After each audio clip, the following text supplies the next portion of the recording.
A few months ago, a patient called about a swollen leg. She said, "It started 2 days ago, and I thought it was just a sprain." The clinician did a short phone check and advised rest and ibuprofen. 2 days later, she arrived in the ER with a large blood clot. That tight, anxious feeling when you realize something was missed, that's the kind of near miss we can prevent if telehealth visits actually look and feel like medical encounters.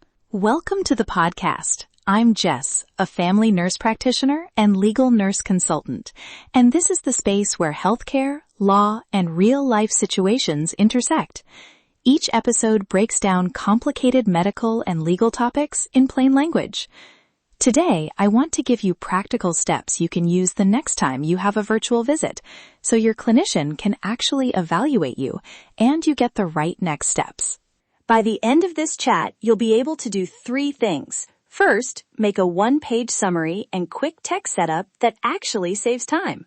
Second, know what a clinician can and can't see on a screen. Third, spot the red flags that require in-person care. Keep those 3 in your pocket. So, what is telehealth in everyday terms?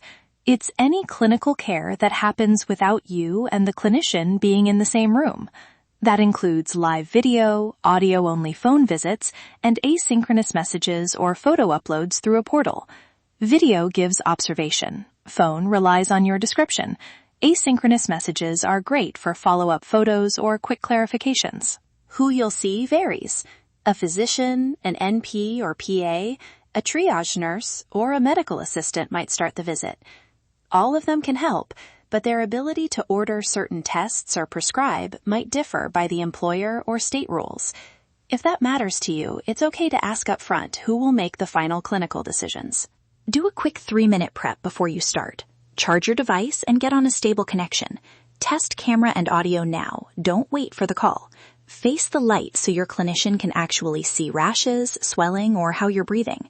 These tiny checks cut down confusion in the visit. If your portal or app works differently, check the clinic's portal help pages or the app's support section for platform-specific steps. Have these items visible: your current medication list with doses, any recent vitals like temperature or home BP, and photos of the problem from multiple angles. If you can, capture a short video, a child's breathing during a coughing spell, or how a rash changes when stretched. If you can't take video, take 3 still photos: wide shot, close-up, and one with a coin or ruler for scale. These things make clinical sense of what the camera shows. Lead with 1 sentence about what matters most. Try, "My main concern is a swollen left calf that started 2 days ago and hurts when I walk." Then add short context: when it began, how bad it is, what changes it, and any recent travel or surgery. Keep a 1-page summary on your phone. It reduces back and forth and wasted time. What can clinicians evaluate well over video? Skin complaints, visible swelling, many wound checks, basic movement exams, breathing patterns, and cognitive status. What's limited? Deep abdominal exams, subtle heart or lung sounds, fine neurological testing, and anything that needs hands-on palpation. So your job is to make the camera tell the story. Point to the exact spot, show it from multiple angles, and say what you feel. When you show a problem, move slowly and narrate each change. "I'm turning the phone now. This swelling is below the knee, and it's soft when I press." That kind of direction makes a remote exam almost like being there, right?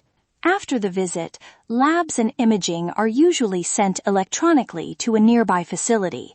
You may need to schedule the appointment yourself. Prescriptions typically go to your pharmacy. Ask if prior authorization is needed. If a clinician tells you to watch and wait, clarify timing. When should you improve, and when should you come back?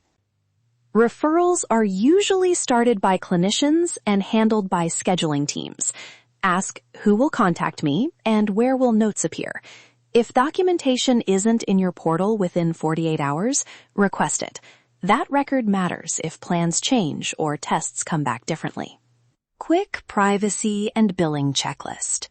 Ask whether the platform is secure and if the visit will be recorded. Most clinics get verbal consent. You can say, I understand this is a telehealth visit and I consent to proceed. Ask about copays upfront. Audio-only visits sometimes have different rules than video. If privacy is a concern, take the call in a private room and use headphones.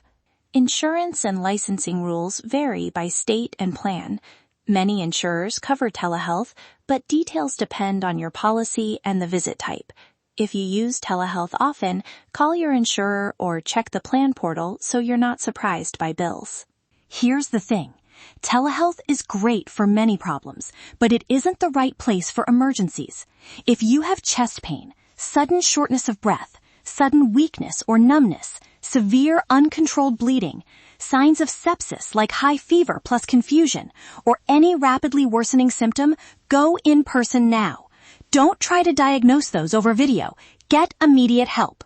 If you are told to watch symptoms at home but you feel worse, escalate. Call your clinic and request an in-person appointment. Go to urgent care or call emergency services depending on severity. Use a clear line. I'm concerned this is getting worse. Can you arrange an in-person exam today or advise next steps? That pushes the plan forward. Scripts and 30-second tips. Open with one sentence. My main concern is X. It started Y days ago. It is getting better, worse, and these symptoms worry me. If you need an in-person exam, ask, can you tell me whether this can safely wait or if I should be seen in person? What findings would change that recommendation? Want tests? Ask, if we're worried about X, what tests would you order and where would I go for them? Before we close, 3 takeaways to remember. Prep. 1-page summary, photos, and basic vitals. Communicate. Lead with your main concern. Narrate what the clinician should see, and ask direct questions about thresholds for in-person care. Escalate. If red flags or worsening symptoms appear, push for in-person evaluation without delay. Those 3 steps reduce risk and make remote care more useful. If this episode helped, please subscribe for more nurse-led practical guides and grab the printable telehealth checklist in the show notes. I am also available for consultations related to medical legal questions at FAQ by nursejessicaconsulting.com. That's a separate service if you need deeper help. Until next time, stay informed, stay compassionate, and always put safety first.